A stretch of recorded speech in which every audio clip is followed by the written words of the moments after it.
सो प्रश्न ये है कि एथियस्ट लोगों को यानी कि नास्तिक लोगों को परमेश्वर के बारे में कैसे बताएं, उनको सुसमाचार कैसे सुनाएं।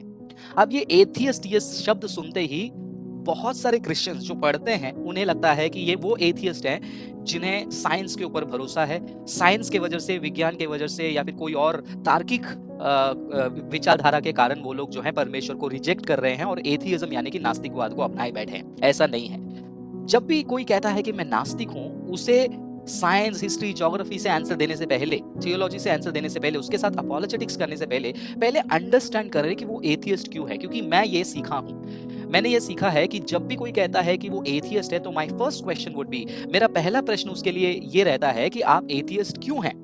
उसके आंसर के बेसिस में मैं क्या करूंगा, मैं अपने रिस्पॉन्स को दूंगा। अगर वो कहता है कि मैं एथियस्ट इसीलिए हूं क्योंकि साइंस मैंने स्टडी किया है, हिस्ट्री मैंने स्टडी किया है, तो मैं उसको जो है उसके अनुसार जवाब देने का प्रयास करूंगा। अगर कोई कहता है कि मैं एथियस्ट इसीलिए हूं क्योंकि मुझे किसी भगवान के ऊपर भरोसा ही नहीं, भाई क्यों नहीं, मुझे भरोसा नहीं करना है।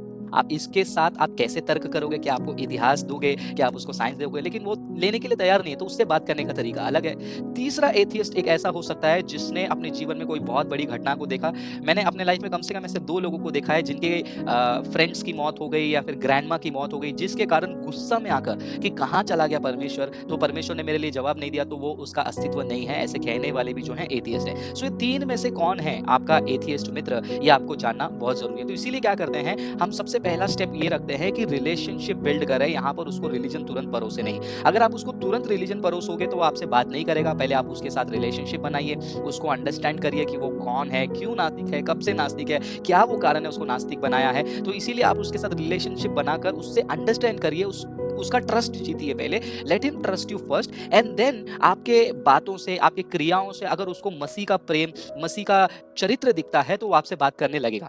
दूसरा चीज, जैसे मैंने कहा, पूछो, आप आर्ग्यूमेंट मत करो उसके साथ।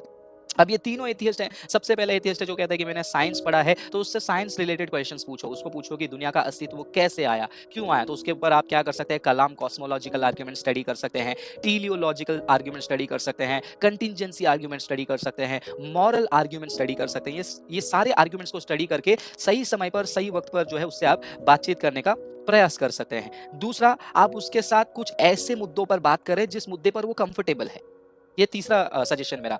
एक कॉमन मुद्दा क्या है आपके और उसके बीच में, क्या वो प्रेम है, क्या वो जस्टिस है, क्या वो हिस्ट्री है, क्या वो साइंस है। तो आप उनके साथ एक ओपन डायलॉग करो, उनके साथ आर्ग्यूमेंट करके उनको नीचे गिराने की कोशिश मत करो। उनके हर एक बातों में यीशु मसीह का प्रेम दिखाने का कोशिश करो, लेकिन धार्मिक प्रचार उसके सामने मत करो। प्रीचर मत बन जाओ उसके सामने, जिसे वो शायद से रिजेक्ट करेगा। आपका पर्सनल टेस्टिमनी भी शेयर कर सकते हैं कि किस प्रकार परमेश्वर ने आपके जीवन को बदला, आपके लाइफ के ट्रांसफॉर्मिंग स्टोरी को आप उसके साथ शेयर कर सकते हैं। उसके साथ रिस्पेक्टफुली बात करें और पवित्र आत्मा को काम करने दीजिए। ये बात को समझिए कि आपका काम आर्ग्यू करना नहीं है, आपका काम फैक्ट्स को प्रेजेंट करना है।